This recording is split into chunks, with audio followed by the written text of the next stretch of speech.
I've heard people say that betrayal feels like a blade in the back. For me, it felt quieter, like a door shutting softly behind me, one I didn't realize I had walked through. The morning it all began, I was sitting in my apartment kitchen, sipping coffee that had gone cold without me noticing.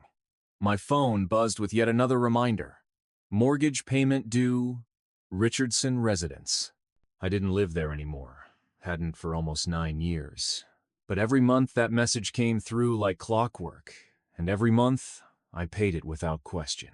Supporting my parents had become such a normal rhythm in my life that I hardly paused to think about it. I was the responsible son, Mark, the reliable one, the one who had made it. Those were my mom's words, usually said with a half-proud, half-guilty smile as she handed me a stack of bills she didn't want my dad to know she'd forgotten to pay. Back then, my life felt settled. I had a steady job in project management, a modest apartment, and a routine that balanced quiet evenings with the occasional dinner with coworkers. I didn't need much. I liked knowing my parents were comfortable. Their house, the beige 2-story place in the suburb where I grew up, had always been a symbol of stability. Paying for it felt like paying back years of love, even if part of that was my own imagined obligation. And then there was my younger brother, Tyler. If I was the steady branch of the family tree, Tyler was the one that never quite rooted. Charming, reckless, always figuring things out.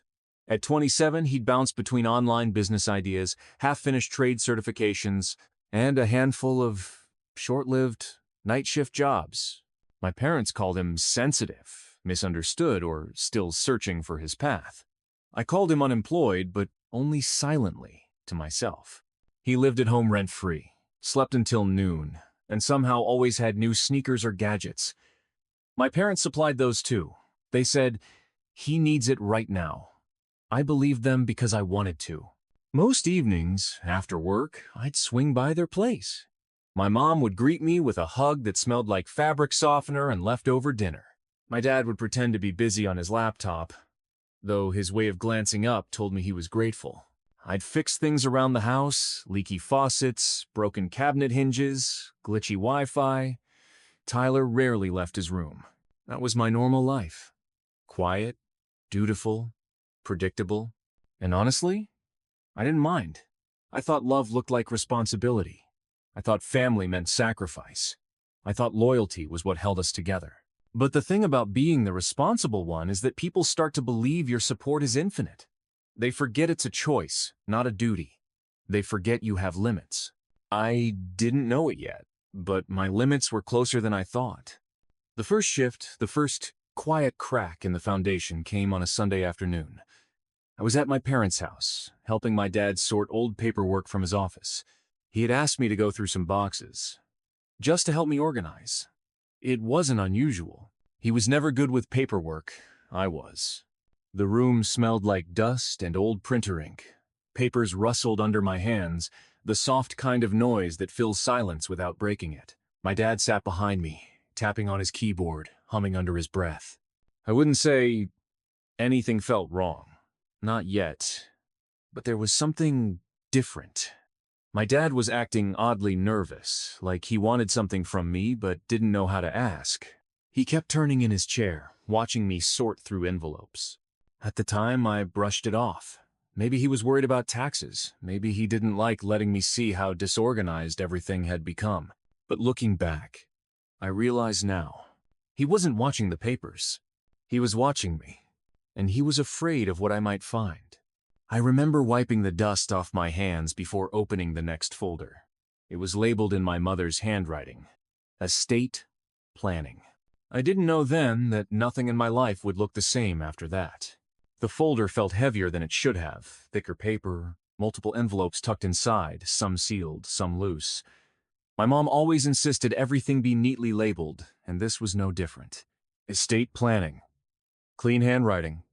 Calmly written. No hint of the storm hidden beneath it. I wasn't snooping. My dad had literally asked me to organize everything on the floor. Still, when I opened that folder, he shifted in his chair so suddenly it squeaked against the hardwood. "You don't need to go through all of that, Mark," he said, a little too quickly. I looked over my shoulder. "Dad, it's fine. I'm just sorting by date." He forced a smile, the tight, uncomfortable kind I'd only ever seen on him during dentist appointments and family reunions he didn't want to attend. Just don't worry about the legal stuff. Your mother and I already handled it. His voice held something sharp panic disguised as casual dismissiveness. I paused, my hands resting on a stack of documents. Okay, I said slowly. But if you want everything organized, this needs to be sorted too. He didn't answer. Instead, he went back to typing. Though he wasn't actually typing. The screen reflection in his glasses showed nothing but his desktop background. That was the first moment I felt something shift, not enough to alarm me, but enough to make me notice. Something was off, strange, fragile. I set the estate folder aside, but the feeling stayed with me like a faint echo in my chest. Later that afternoon, my mom came home from grocery shopping. She kissed my forehead the way she always did, soft, floral perfume clinging to her jacket, and asked, "Did your father rope you into paperwork again?" I laughed. "He doesn't rope, he pleads." She smiled, but the moment her eyes fell on the estate folder sitting beside me, something in her expression flickered. Just for a second, tightened, then smoothed over. "Sweetheart, that's old stuff," she said lightly. "We meant to shred it." "You labeled it," I pointed out. "Doesn't look like something for shredding." Her hand lingered on the folder just a little too long before she moved it onto a different pile. "You don't have to worry about any of that. It's boring adult planning." I raised an eyebrow. "Mom, I'm 31. I am the adult." She laughed, but there was a tremor in it. "Well, then maybe we didn't want to bore you with our aging paranoia. No one likes thinking about wills." I let it go. I shouldn't have. But when you've been the responsible one your whole life, you get used to giving people the benefit of the doubt. You get used to assuming their behavior has nothing to do with you.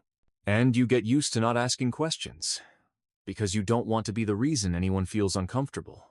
That night, after I drove home, I couldn't shake the memory of my dad's tense posture or my mom's flicker of unease. I told myself it was nothing. Maybe they were embarrassed about finances. Maybe they were overwhelmed. I had no reason to suspect anything worse. 2 days later, another small clue surfaced. I stopped by their house after work to drop off some documents they needed for taxes. The living room lights were low, soft shadows stretching across the floor. My mom was folding laundry on the couch. My dad was watching some true crime show. Tyler wasn't around, nothing unusual. Nights were his chill time, as he called it. I placed the envelope on the coffee table. "Here's the paperwork you asked for." My mom thanked me, but again, subtle tension. Her hands moved too fast over the laundry. My dad muted the TV when he saw me, which he never did.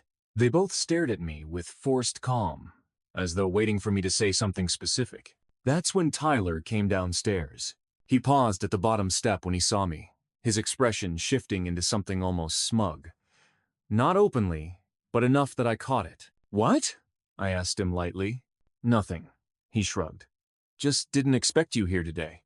It was such an odd thing to say. My parents shot him a look, one of those shut-up glances parents give their kids at dinner parties. He rolled his eyes, grabbed a soda from the fridge, and walked back upstairs.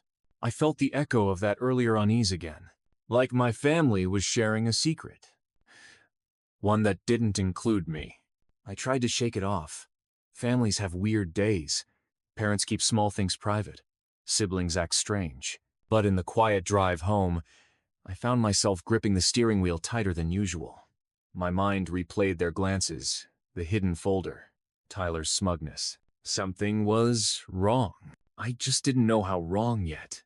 The moment I found the will, I wasn't even supposed to be in my parents' house. It was a Thursday evening, unusually windy.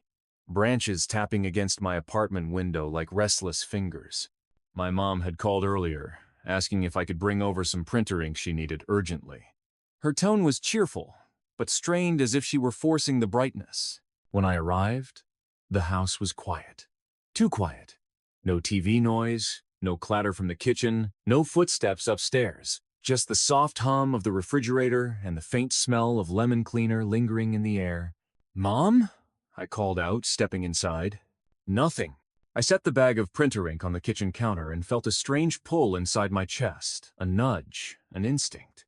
Something told me to check the office again.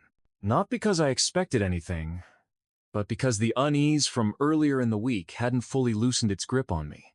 The office door was slightly open, a thin sliver of warm light spilling into the hallway carpet. I pushed it open, and on the desk, half buried under a stack of envelopes and a paperback novel, was the same estate folder my parents had tried too hard to steer me away from. I should have ignored it. I should have respected their privacy. I should have walked out and waited for them to get home. But something in me whispered, "They're hiding something from you." Note dramatique. Note paranoid. Just true. So I opened the folder. Inside were neatly clipped documents, trust agreements, life insurance policies, the kind of formal papers most families don't talk about. I scanned through without much thought, looking for anything unusual. Then I found the will. It was in a sealed envelope originally, but it had already been opened. My parents' signatures were on the back flap, 2 clean strokes of ink. My name wasn't on the front, but Tyler's was. A chill went down my spine. I slid the document out. The air felt heavier, as if the room itself knew I was about to tip my own life off balance. The will was clear brutally, painfully clear. We, Diane Richardson and Richard Richardson, leave our residence, savings accounts, retirement funds, and all remaining assets to our son, Tyler Richardson. There was a second paragraph. Our eldest son, Mark Richardson, is excluded from this distribution, as we believe Tyler needs the support more. My heart dropped. For a moment, I couldn't breathe. The room blurred around me, sounds muffled as though I were underwater. I read the line again and again, but it didn't change. My parents had written me out. Not by accident, not by oversight, by decision. Years of mortgage payments, bills, repairs, furniture I bought, vacations I funded, the very roof over their heads. And they gave everything to Tyler, the kid who hadn't worked a full month in 2 years. The kid who spent his days gaming and his nights asking our parents for money. The kid who had never contributed a dime to the life they lived. I don't know how long I stood there, staring at the words. I tried to tell myself it didn't matter, that I didn't help them for inheritance, that I did it out of love. But betrayal doesn't care about logic. It cares about wounds. I heard the front door open. Then my parents' voices. "Mark," my mom called. "Are you still here?" I walked out of the office slowly, the will trembling in my hand. My legs felt like they were carrying someone else. My mom froze when she saw the paper. My dad paled, just slightly. "What is this?" My voice was quiet. Too quiet. My mom swallowed. "You weren't supposed to see that." "So it's real." I held up the document. "You really left everything to Tyler." My dad stepped forward, raising a hand like he could stop the damage already done. "Son, listen." "No?" I said, my voice cracking. "You listen. I've been paying your mortgage for 5 years. I pay for your utilities, your groceries. I fix everything in that house. And this is what you wrote? That I don't need anything? That he needs it more?" My mom pressed a hand to her forehead. "Mark, it's not about fairness. Tyler's fragile. He's always struggled. We didn't want to burden him with life the way we burdened you." "Burdened me?" I repeated, stunned. "Supporting you was a burden?" My dad's voice softened with that paternal tone I used to trust. "You're strong.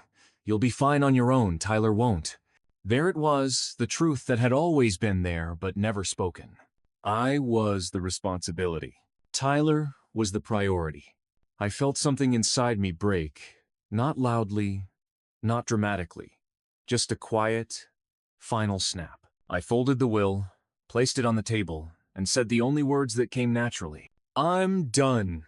When I walked out of my parents' house that night, the cold evening air hit me like a slap across the face. It wasn't harsh, just clarifying. The kind of cold that makes everything sharp, clean, honest. For the first time in years, I didn't stay to fix anything. I didn't check the mailbox for them. I didn't offer to pick up dinner. I didn't stay to listen to Tyler complain about something trivial. I just left. The next morning, I woke with a strange emptiness in my chest, like someone had scooped out a part of me I didn't realize was there. I sat on the edge of my bed, staring at the sunlight cutting thin lines across my carpet. My phone buzzed, but I ignored it. I didn't need to check to know who it was. Around noon, I finally looked. 17 missed calls, Mum. 9 missed calls, Dad. 3 text messages, Tyler. Tyler's texts were short, predictable. Dude, what's your problem? You're seriously making this a thing? Grow up. I deleted them without reading further. My parents' messages were longer, more emotional attempts at soft manipulation. Mom, Mark, sweetheart, you misunderstood. Please call us. We didn't want you to feel hurt. We just thought Tyler needed more. You're our rock. We can always count on you. Dad, son, let's talk like adults. You know we love you. This is just practical planning. Please don't overreact. Overreact. That word echoed in my head like a bell struck too hard. Overreact? Was it an overreaction to feel hurt that I'd been financially supporting them for years, only to be written out of their lives on paper? To be dismissed as fine on my own, while Tyler was handed everything like a child being given candy? I turned off my phone and set it face down on the table. By evening, a clarity had settled inside me, not anger, not vengeance. Just a quiet decision. No more. No more payments. No more bills. No more stepping in as the reliable one while they handed everything to the person who gave nothing. I opened my banking app and canceled the automatic mortgage transfers. My finger hovered for a second, but only out of habit, not doubt. When the screen confirmed the cancellation, I felt something loosen in my chest, like a knot finally untied. Next, I drafted a short message. Me. I'm stepping back from all financial support. Please make other arrangements. I need distance. No anger. No accusations. Just truth. I hit send and waited. It took less than 2 minutes. Mom, Mark, don't do this. We can't afford the mortgage without your help. Dad, you know how much we've been depending on this. Then, the guilt trip. Mom, we raised you better than this. That one stung not because it was true, but because it was the weapon they always fell back on. Morality as leverage, love as currency. But something had shifted in me. Their words didn't sink the same way anymore. They just floated there, weightless, powerless. The following days were a blur. Not dramatic, not chaotic, just a steady stream of attempts to pull me back into my old role. They showed up at my apartment twice. The first time, I didn't answer the door. The second time, I opened it just long enough to say, I need space, and closed it gently. Tyler didn't come with them. He didn't need to. He had them exactly where he wanted them, shielding him, protecting him, rewarding him. A week later, I got a call from an unknown number. I answered out of habit. Mark? My mom's voice, trembling, but not with sadness, with pressure. A performance. Mom, please stop calling from different numbers. You're abandoning us, she said softly. After everything we've done for you. That sentence hit me differently. I almost laughed, not out of humor, but disbelief. Everything you've done for me? I repeated. Mom, I've paid your bills for years. I've kept your house afloat. That was your choice, she snapped lightly. We never asked you to. Yes, I said quietly. And writing me out of your will was your choice. Silence. Thick. Heavy. Then she said the line that sealed my resolve completely. Well, Tyler deserves it. He needs the help more than you. There it was, the truth again. Unapologetic. Not about fairness. Not about love. About preference. I ended the call without another word. And for the first time in my life, I didn't feel guilty. The social media attacks started on a quiet Sunday morning 9 days after I cut off support. I was making breakfast, letting eggs sizzle softly in the pan, when my phone lit up with notifications. Not one or two. Dozens. Then hundreds. My screen flooded so fast I thought it was a glitch. People I hadn't spoken to in years were messaging me. Are you okay? What's going on with your parents? Call me, man. This looks bad. My stomach tightened. I opened the first link someone sent me. It was a Facebook post from my mom. A long one, typed with emotional precision, each sentence crafted to stir sympathy. It breaks our hearts to share this, but our eldest son, Mark, has abandoned his family. After all we've done for him, he suddenly cut us off financially and emotionally. We don't know what we did wrong. Tyler and I are trying our best to stay strong, but Richard is devastated. Please pray for us during this painful time. Attached was a photo of my parents sitting on the couch, my dad with his head in his hands, my mom looking toward the camera with glossy eyes. The lighting was dramatic in a way that made the whole thing feel rehearsed. The comments were filled with pity and outrage. How could a son do that?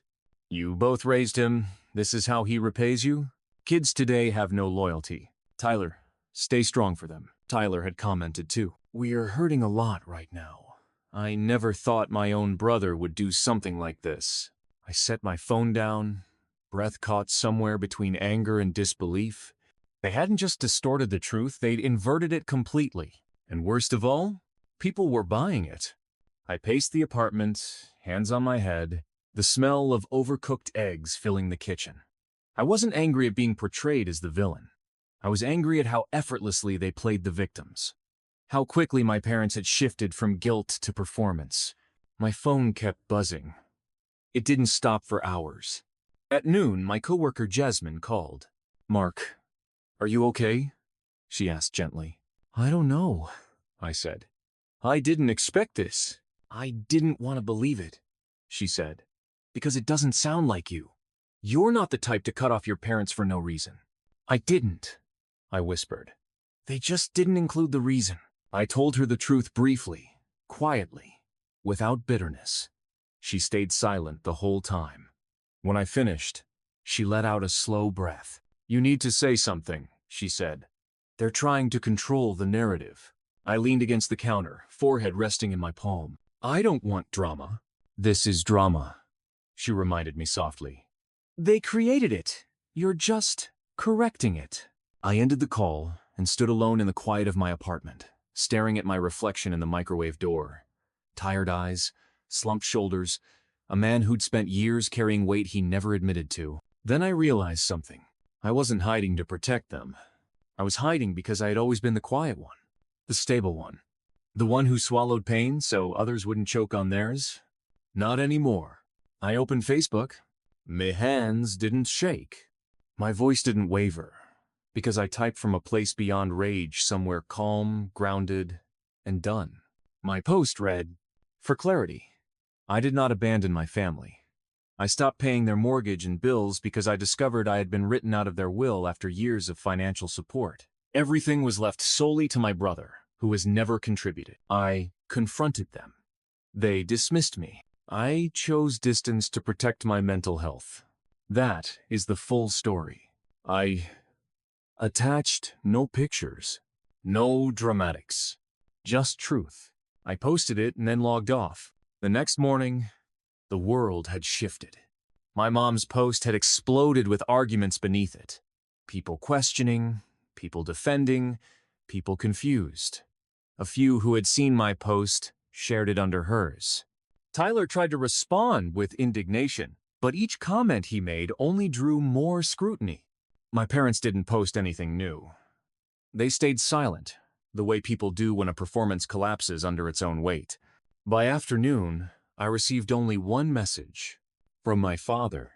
We need to talk. I didn't reply. Not out of anger, out of closure. The days after the social media fallout were strangely calm. Not peaceful, just quiet. Like the house after a long storm, when branches still litter the yard but the wind has finally stopped screaming. My phone didn't ring anymore. No more guilt-laced messages. No more emotional ambushes from unknown numbers.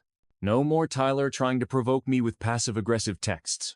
The silence was unfamiliar, but it felt honest. Real. Mine. I spent the first day cleaning my apartment, deep cleaning.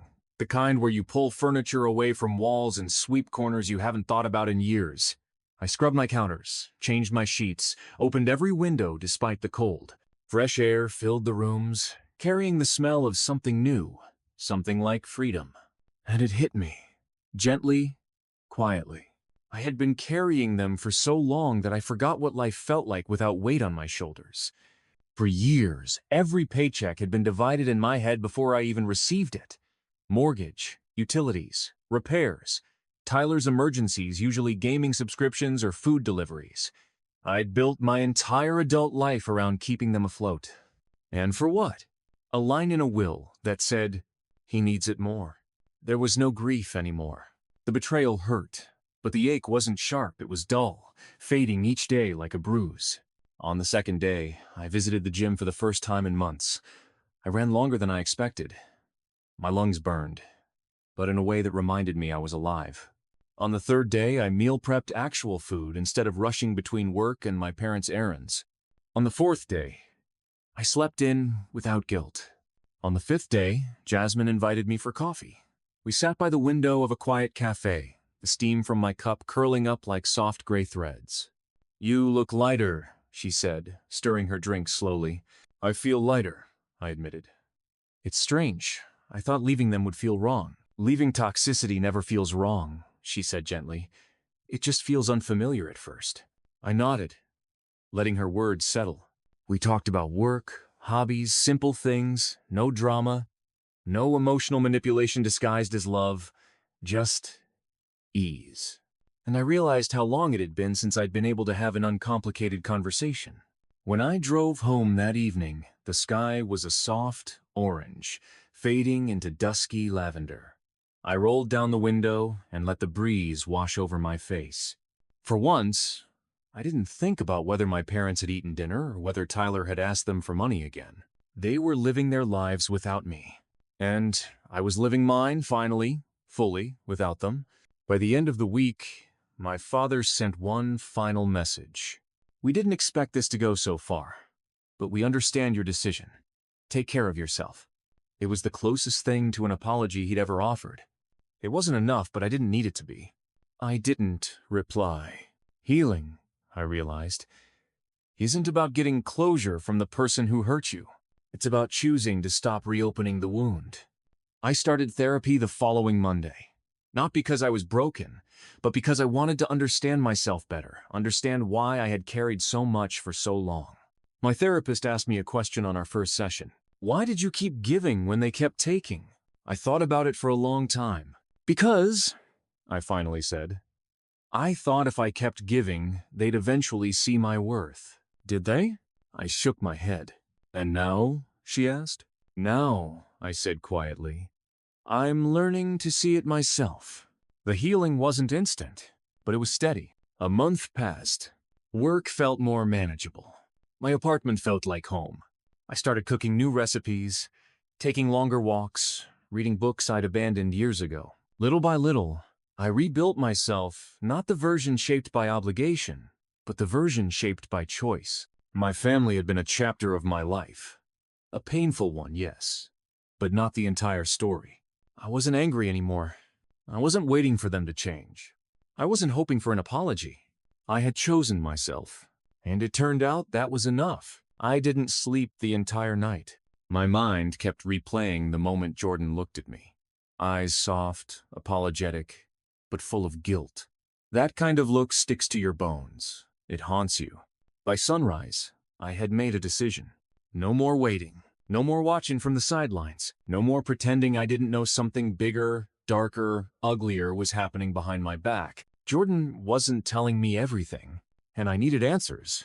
I found him outside, sitting on the porch steps, elbows on his knees, staring at nothing. "Jordan," I said. He lifted his head slowly, like it weighed more than his whole body. "I know," he whispered before I even asked. "You want the truth." I nodded. All of it. He rubbed his hands together, nervous. And Jordan was never nervous. This man had faced job interviews, break-ins, financial crises, and a near car accident without flinching. But today, his hands shook, which scared me more than any betrayal ever could. "Okay," he said, exhaling. "But the truth is going to hurt." "I didn't tell you because I was trying to protect you," he began. My stomach tightened. "When Mark showed up last week," my eyes widened. "Mark? My ex? What do you mean he showed up?" Jordan looked down. He came here. My breath caught. Here? To this house? Jordan nodded. He tried to convince me that you two still had unfinished business. My voice turned sharp. And you believed him? No. He looked straight at me. Not for a second. But he wasn't here for that. He came to warn me. I froze. Warn you? About what? Jordan hesitated. Then he said the words that made my heart drop into my stomach. Someone is setting you up. He blinked. What? What are you talking about? Jordan swallowed hard. Someone is planning to destroy your reputation. Your job. Your name. Everything. My throat went dry. Who? He looked away. That's what I was trying to figure out before I told you. I sat down beside him, pulse thundering in my ears. Jordan, who would want to ruin me? He hesitated only a second before answering. Your cousin, Emily.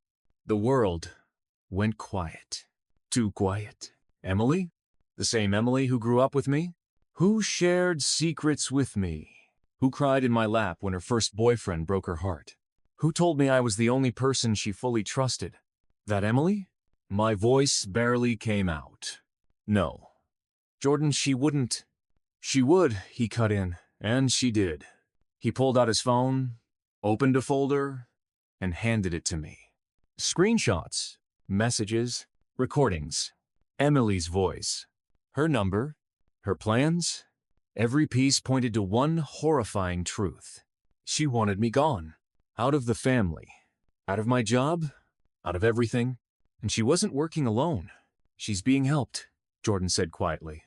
Funded. I frowned. By who? He looked at me with a seriousness I had never seen in his eyes. By someone who hates you more than she does.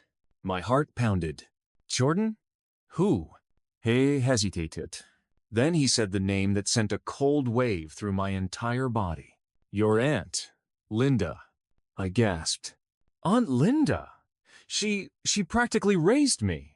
I know, Jordan said. But what you don't know is she's been stealing from the family business for years. And now, she's making sure you're the one who takes the fall. I felt the ground disappear beneath me. Everything I knew, every memory, every bond, every moment shattered like glass. My own blood, plotting my destruction. I wasn't angry. I wasn't shocked. I was numb. Completely, utterly numb. Jordan wasn't finished. There's more, he whispered. I turned to him slowly, barely able to breathe. She already filed a report, he said. Against you. Under your name. Using your documents. Claiming you embezzled money. My heart stopped. And Emily? I asked, voice trembling. She's the witness, he said. The one who saw you do it. I covered my mouth. Aunt Linda, Emily, my own family. They didn't just want to hurt me. They wanted to destroy me. Completely. And they came close. Too close. But they underestimated one thing. Me. And the man sitting beside me who refused to let me fall. For a long moment I just sat there. Silent. Still. Processing. The betrayal felt too big to fit inside my chest. Like my ribs were cracking, trying to hold it all in. My family. My own blood. Planning to erase me like I never existed. But then, slowly, something inside me shifted. The shock faded. The confusion dimmed. And what replaced it was colder, sharper, steadier. Not rage, clarity. I lifted my head and looked at Jordan. Okay, I said, my voice quiet but firm. Then we fight. His eyes softened with relief and something else. Something proud. Good, he whispered. Jordan stood, motioned for me to follow, and led me into his home office. He closed the blinds, locked the door, and set his phone on airplane mode. It felt like stepping into a war room. He sat across from me. I've been gathering everything, he said. Every message, every call, every transaction. I needed to be sure before I told you. He turned his laptop around, and that was the moment it truly hit me. This wasn't panic. This wasn't chaos. Jordan had been preparing for this. Protecting me before I even knew I needed protecting. My eyes scanned the files. Audio recordings of Emily admitting plans, screenshots between her and Aunt Linda, financial trails leading back to them, documents showing money missing, traced to their accounts, fake files created under my name. Jordan had all of it. Every ugly detail. "Why didn't you tell me sooner?" I asked quietly. He inhaled deeply. "Because I was afraid it would break you." "It did," I whispered. He reached for my hand. "And now it's going to build you." Jordan leaned back. "There's something else you need to hear." I braced myself. "Mark didn't come here as your ex," he said. "He came because he owed you." He blinked. "Owed me?" Jordan nodded. "He said you saved him once. Years ago. Something you never talk about." My breath froze. I knew exactly what he meant. I had taken a punishment for something Mark did, something that could have destroyed his future. I never told anyone. Not even Jordan. I took the hit quietly. Let everyone assume it was my mistake, and never asked for anything in return. Mark was irresponsible. Selfish. Stupid at times. But not cruel. And when he found out Aunt Linda and Emily were going after me, he couldn't stay silent. He said, Jordan continued, that you protected him when no one else would. And now, it's his turn. A weird ache tightened in my chest. For the first time in days, something good happened. Someone chose me. Not because they needed me. Not because they could use me. But because they remembered what I did for them. Jordan closed the laptop. "We're meeting him today," he said. My eyes widened. "Mark?" "Yes. He has something we need." "What?" Jordan gave me a small, knowing smile. "Evidence your aunt never thought anyone would find." A chill slid down my spine. "What kind of evidence?" "The kind," he said softly, "that will ruin her before she can ruin you." On the drive to meet Mark, my stomach twisted with something I didn't want to acknowledge. Fear. Not fear of my aunt. Not Emily. But fear of what this would turn me into. I wasn't built for revenge. I wasn't raised to plot destruction. But maybe I should have been. Because sometimes the nicest people become the most dangerous when you push them too far. Jordan placed his hand over mine. "You're shaking," he said. "I'm not built for this," I whispered. "You are," he replied. "You just never had a reason before." I swallowed. "And now?" He squeezed my hand. "Now you have every reason in the world." We met Mark at a small, empty parking lot behind an old diner classic movie scene setup. Like he understood the assignment. He leaned against his car, looking older, rougher, but more grounded than I remembered. When he saw me, he straightened. "Hey," he said quietly. "You look stronger." I almost laughed. If only he knew. "What do you have?" Jordan asked. Mark pulled out a flash drive. "This," he said, raising it between two fingers, "is the real reason Linda is trying to bury you." I stepped forward. "What's on it?" He hesitated for a moment, looking almost guilty. "Something she stole," he said, "and something she hid under your name." My blood ran cold. "What did she steal?" Mark exhaled. "Land," he said. "Your family's land. The plot your dad left to you." I felt my legs weaken. "That's impossible. My dad trusted the wrong person," Mark finished softly. "He trusted Linda to manage the paperwork after he got sick." The world spun around me. My father's land. The last gift he ever gave me. The only thing that kept me connected to him. Stolen by the woman I called family. My knees nearly buckled. Jordan grabbed my arm, steadying me. Mark's voice softened. "I'm sorry you had to find out like this." I stared at the ground, vision blurring. They didn't just want to ruin me. They wanted to erase me from my father's legacy. This wasn't betrayal. This was war. And now, I wasn't afraid anymore. I was awake. More awake than I had been in years. I lifted my head slowly. "Give me the flash drive." Mark placed it in my hand. Cold. Small, but heavier than any weapon I had ever held. "This," Jordan said, "is how we end them." Holding that flash drive felt like holding the truth for the first time in years. Not the version my aunt fed me. Not the version people whispered behind my back. But the real truth, the kind that strips illusions clean and leaves only what's solid underneath. I closed my fingers around it.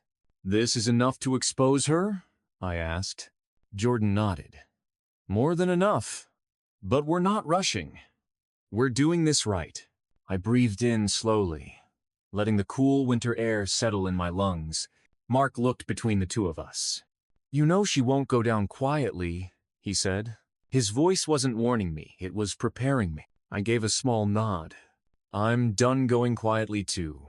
For a moment, the three of us just stood there. A strange alliance formed out of betrayal, guilt, and truth. But sometimes that's exactly the combination needed to take down someone who hides behind family ties. On the drive home, the flash drive sat in my lap like a ticking bomb. Jordan drove with one hand on the wheel and one hand resting on my knee, grounding me, keeping me from getting lost in the storm forming inside my chest. "You okay?" he asked softly. "No," I said. "But I'm not broken anymore."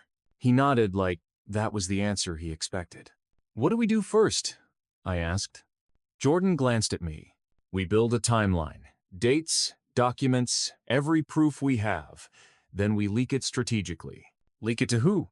"Whoever will destroy her reputation the most while keeping your name clean." I let out a shaky exhale. "That's cold," I whispered. His fingers tightened gently around my knee. "She didn't hesitate to destroy you," he said. "Don't apologize for protecting yourself." And there it was, the shift. I wasn't trying to survive anymore. I was preparing to win. We got home. Jordan spread out papers, screenshots, printouts, recordings across the kitchen table like evidence in a courtroom. I sat opposite him, staring at each piece of my aunt's betrayal. She hadn't just taken the land. She had changed the documents, erased signatures, filed new ones, created accounts in my name, shifted funds, used my identity every time she needed a scapegoat. And the worst part? She had counted on me being too trusting, too polite, too afraid to question family. That thought stung more than anything, because it was true. I had let myself believe that family meant protection. But family, I was learning, sometimes meant the knife they hide behind their back. Jordan slid a tablet toward me. "Listen to this," he said. I pressed play. It was my aunt's voice, sharp, dismissive, dripping with superiority. "She's too emotional. You can manipulate people like that. Just make her think she messed up and she'll crumble on her own. That's the kind you want to control." My stomach tightened. My throat dried. My hands froze. Jordan reached over and paused the recording. "You don't have to listen to all of it tonight." I shook my head. "No, I do." If she had used my kindness against me, then understanding her cruelty was the first step in taking it back. By midnight, we had a blueprint. 1. Expose her document fraud to the Land Records Office. Anonymous submission, no trail leading back to me. 2. Release the voice recordings to the family group chat. They always wanted to know who was the victim. Now they'd see. 3. Post the financial proof on a public platform, but only after every official report was submitted. 4. Freeze every account she created under my name to shut down her access immediately. 5. Confront her last only after everything was already collapsing. Jordan leaned back in his chair. "This is clean. It's legal. It's smart. She can't twist it." I stared at the table covered in evidence. A week ago, I would have cried. Tonight, I felt steady. Not because revenge excited me. It didn't. But because justice, real justice, no longer felt impossible. For the first time in years, I felt like I wasn't drowning. I was standing up. Jordan reached over and gently touched my cheek. "I'm proud of you," he said. No one had said that to me in a very long time. At 1:17 a.m., with Jordan beside me, I clicked send on the first official report. A small action, just one click. But in my chest, it felt like the earth shifted. "Once we start," Jordan said softly, "there's no going back." I looked at him, eyes steady. "I don't want to go back." The following morning began with a strange calm. I woke up before the alarm, sitting in the quiet stillness of our bedroom, listening to Jordan's slow breathing beside me. The sunlight seeped through the blinds, slicing the room into soft golden stripes. It should have been a peaceful morning. But peace felt foreign now, like something I used to know but couldn't quite touch anymore. My phone buzzed. A simple notification. Land Records Office. Submission received. The first domino had fallen. I sat on the edge of the bed, letting the weight of it settle in. Jordan stirred behind me. "You okay?"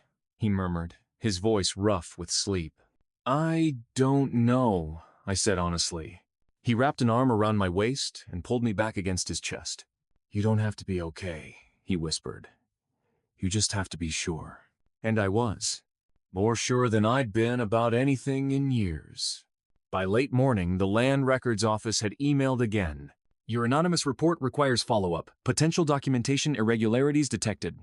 Jordan scanned the message beside me, nodding. "She's going to get a call today," he said. "And she won't know who triggered it." I exhaled slowly. "How do you think she'll react?" Jordan gave a small, humorless smile. "Like all manipulators do, she'll try to blame you for something she can't prove." My chest tightened, but not with fear this time. Just anticipation. Because for once, the truth was on my side. For once, I had the power. At noon, Jordan placed the tablet in front of me. "Ready?" he asked. I nodded. He opened the family group chat. And before I could second-guess myself, before my old instincts could pull me back into silence, Jordan tapped send. The recording played automatically in the chat. My aunt's voice, cold and calculating. "She's too emotional. You can manipulate people like that. Just make her think she messed up and she'll crumble on her own. That's the kind you want to control." A few seconds of stunned silence. Then the replies exploded. "Mom, what is this? Uncle Ron. Linda? Is that your voice? Cousin Megan? Oh my God. Brother, why would she say this about you? Aunt Linda, this is taken out of context. She's trying to frame me." She didn't even deny it. My hands trembled slightly. Not with fear, but with the realization that the truth was finally visible to everyone who had blindly sided with her for years. Jordan watched my face carefully. "It's okay to feel whatever you're feeling," he said gently. I nodded, swallowing hard, because what I felt wasn't triumph. It was grief. Grief for the years I lost being loyal to people who didn't deserve me. It didn't take long. At 12:27 my phone lit up. "Aunt Linda calling." I stared at the screen. Jordan reached over and silenced it. "Not yet," he said. "Let her stew." A minute later, it rang again. Then again. Then block number. Then my mother. Jordan touched my hand. "You don't pick up." Not until the final step. My heart hammered, but I nodded. Because answering now wouldn't give me closure. It would give her control. And I was finally done letting her pull my strings. At 3:02 p.m., Jordan opened his laptop. "This is the part she can't come back from," he said. He pulled up a post we drafted the night before. A calm, factual breakdown of the fraud. Every document attached. Every timestamp aligned. No insults. No rage. Just truth. And at the end, a single, quiet sentence. "This is why I'm done protecting people who never protected me." Jordan hovered the mouse over the post button. "You sure?" he asked softly. I took a deep breath. "This is for my dad," I whispered. "For what she stole from him and from me." Jordan clicked post. And just like that, the truth was no longer hidden. Comments poured in within minutes. Some shocked. Some horrified. Some apologizing because they had believed her lies about me in the past. My mother sent 20 messages in a row. My aunt sent paragraph after paragraph filled with threats and excuses. None of it mattered anymore. Because this time, I finally saw who they were without the lens of guilt or obligation. And for the first time in my life, I chose me. The days after the post exploded online felt like living inside a storm. Messages flooded in, some from distant relatives I hadn't spoken to in years, others from friends who suddenly saw me in a new light. A few called to apologize for doubting me. Most stayed silent. But amidst the chaos, I prepared for the inevitable. Facing Aunt Linda. She called me the night after the post went viral. The number was blocked, but I recognized her voice immediately. "Mark, this has gone too far," she hissed, anger barely contained. "You don't know what you're doing. I built this family. I built this life. I sat across from Jordan, phone in my hand, letting her words wash over me without flinching. I didn't build anything by stealing from the people who trusted you, I said calmly, and I'm done pretending that what you did was love. She threatened me with lawsuits, whispered empty promises of reconciliation, but I could see through it all. This wasn't about family. It was about control. I want nothing from you anymore, I said firmly. Not forgiveness, not an apology, just leave me alone. She stayed silent for a long moment. Then she hung up.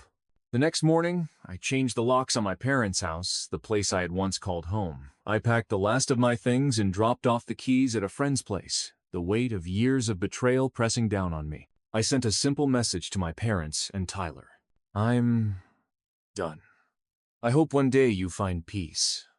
I've chosen mine. No responses, no guilt trips, just silence. For the first time in years, I felt free. I started seeing a therapist regularly, focusing on building boundaries instead of breaking myself down for others. I reconnected with old friends and rediscovered parts of myself I had forgotten in the shadows of family drama. One evening, sitting on my balcony, the city lights flickering below, I felt something I hadn't in a long time: peace. Not perfect, not without scars, but peace. Sometimes the people you love the most are the ones who hurt you deepest. And sometimes, walking away is the bravest thing you can do. Because love without respect isn't love, it's a trap. I chose to break free, to honor my worth, to live for myself. And maybe that's the hardest lesson of all. I've shared this story not because it's unique, but because it's real. Because sometimes the hardest battles we fight aren't with strangers, but with those we once called family. And sometimes the most painful choice is choosing ourselves over the ones who hurt us. It makes you wonder, how much are we willing to carry before it breaks us? How long do we stay silent, hoping things will change? And at what point do we finally say, enough, I deserve better?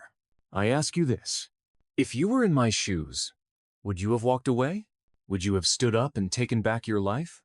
Or would you have stayed, hoping love would be enough to heal the wounds? Because sometimes the bravest thing isn't revenge. It's the quiet strength of letting go. Thank you for listening.